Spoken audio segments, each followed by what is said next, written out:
All right, so this week we're going to try to connect the dots on a bunch of headlines coming out of China that, on the surface, seem totally unrelated. I mean, how does a weird contest about doing nothing connect to a high-stakes phone call, a global tech race, and a tragic fire? Well, let's dive in and find out. It sounds like the start of a bad joke, right? But believe it or not, this was a real contest in China.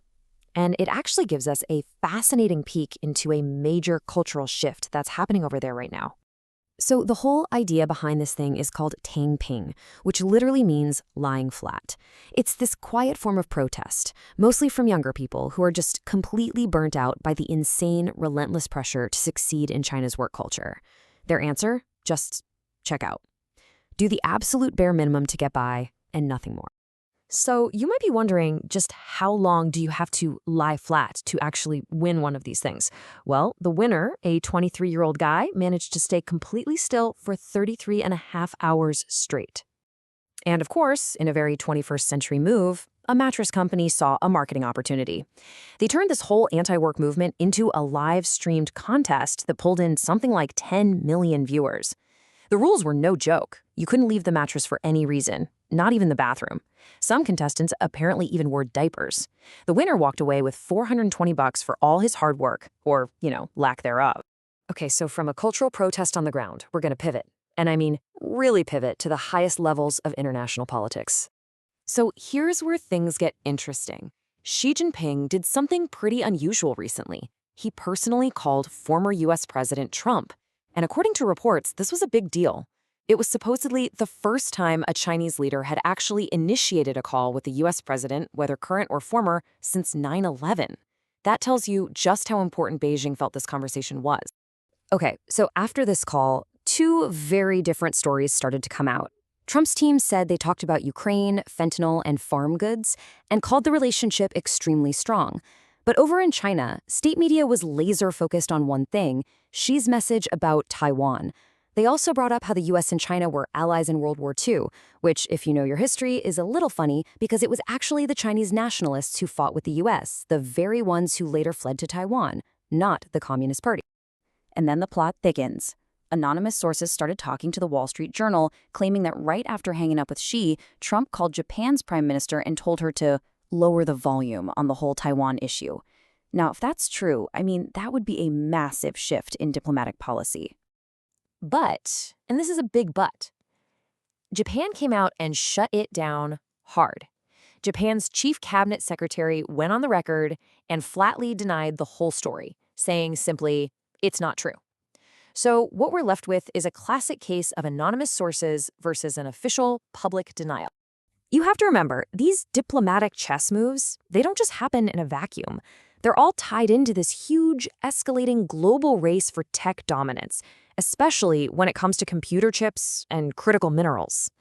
The US has been putting strict export bans on advanced computer chips, right?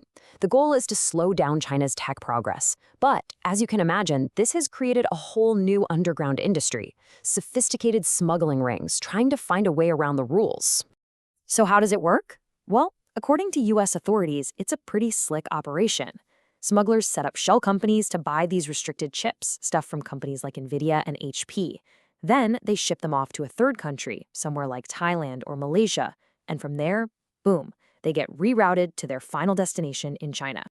All of this cloak and dagger stuff is making other countries pretty nervous, and it's forcing them to ask a really big question. Are we too dependent on one single country for the stuff we absolutely need? And we're already seeing some answers to that question. Take the UK, for example. They've just launched a new strategy for critical minerals. Their goal is crystal clear. By 2035, they want to make sure that no more than 60% of any one critical mineral comes from a single country. And they're putting real money behind it, over $65 million to ramp up their own production of things like tungsten and lithium. Okay, so this economic rivalry, it's not just about money and minerals anymore. It's now spilling over into some pretty serious security concerns, involving everything from military bases to cryptocurrency. Let me give you a couple of recent examples that really highlight this. First, US officials are apparently worried that if they sell F-35 fighter jets to Saudi Arabia, China might find a way to gather intelligence on them. And second, U.S. intelligence sources have reported that they discovered members of China's military being hosted at a base inside the United Arab Emirates. These security concerns also pop up in the financial world, specifically with crypto. A huge lawsuit has just been filed against Binance, one of the biggest crypto exchanges in the world, and its founder. The suit alleges that the platform was knowingly used to facilitate payments to Hamas, Hezbollah, and other designated terrorist groups.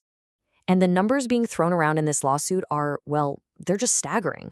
The plaintiffs are claiming that crypto wallets designated for these groups got the equivalent of more than $300 million.